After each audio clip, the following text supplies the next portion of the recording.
A blustery wind was blowing outside. But the Dalmatian puppies, all 99 of them, were snug and cozy in their new house. The puppies crowded around Nanny, who was reading them a bedtime story. Lucky loved bedtime stories. He especially loved ones about detectives. He wished he could be a detective, too. When Nanny's story was over, Pongo and Perdita tucked the puppies into bed, but Lucky wasn't tired, not even a little bit. He couldn't stop thinking about all the mysteries he would solve if he were a detective. One by one, the other puppies drifted off to sleep. Soon Lucky was the only one still awake. Suddenly, his ears twitched, creak, squeak, bang. What was that strange sound? Lucky bolted upright. Maybe this was it, the mystery he had wished for. Maybe the sound was a clue. Lucky carefully climbed out of bed. His parents were in the living room with Roger and Anita. No one would notice if Lucky slipped through the doggy door. He could go outside, find some clues, crack the case and be back before anyone even knew that he'd left. Lucky scampered outside. He looked around. He had never been outside alone at night. The wind had died down, but it was very dark. All around him, Lucky saw strange shadowy shapes. Lucky thought about going back inside, but he knew that a true detective would solve his case no matter what. If he wanted to be a detective, he'd have to go on. Dark or no dark, Lucky sniffed the air.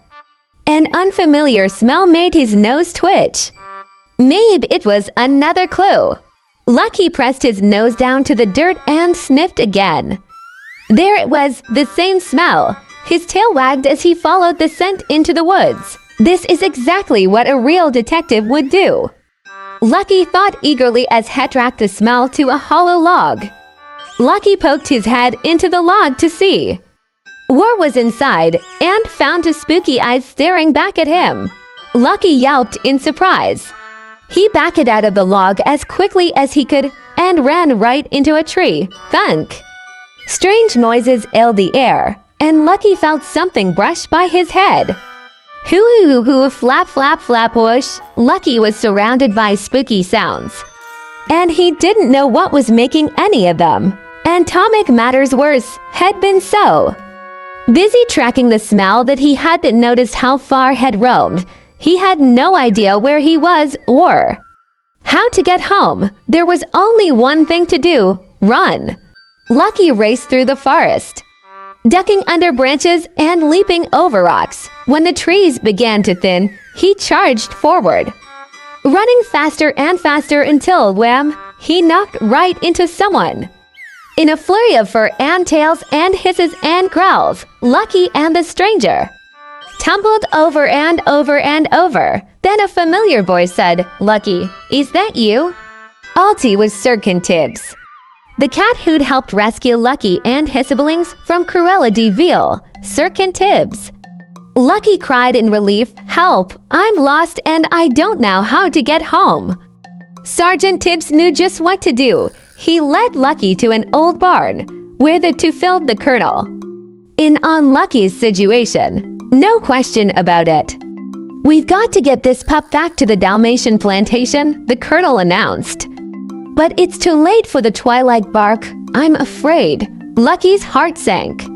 "You mean I have to stay here all night?" he asked. "No need for that," the Colonel said kindly. "This calls for the midnight bark." The Colonel lumbered over the door and howled into the night. Lucky waited anxiously for our response. At last, it came: bark, bark, bark, yip, yip, yip, yip, yip, yip, arf, arf, uroo. The barks echoed across the countryside, the Dalmatian plantation, where a sleepy Pongo opened his eyes. "It's a lost pup," he whispered to Perdita. "I'll go help. Follow the barks.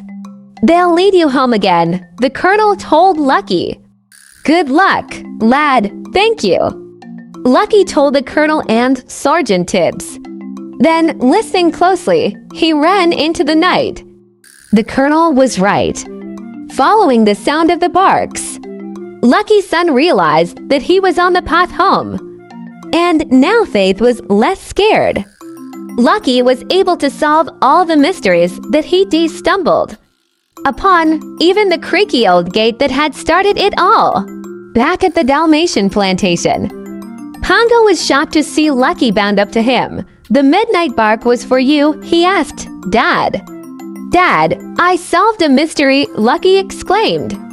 "Just like a real detective. Tell me all about it in the morning," Pongo whispered as he led Lucky back to bed. "And no more mysteries tonight." Lucky agreed and snuggled up next to his siblings, ready to fall asleep after his big adventure. Suddenly, his ears twitched. Crow a K squeak. What was that strange sound? Maybe it was a clue.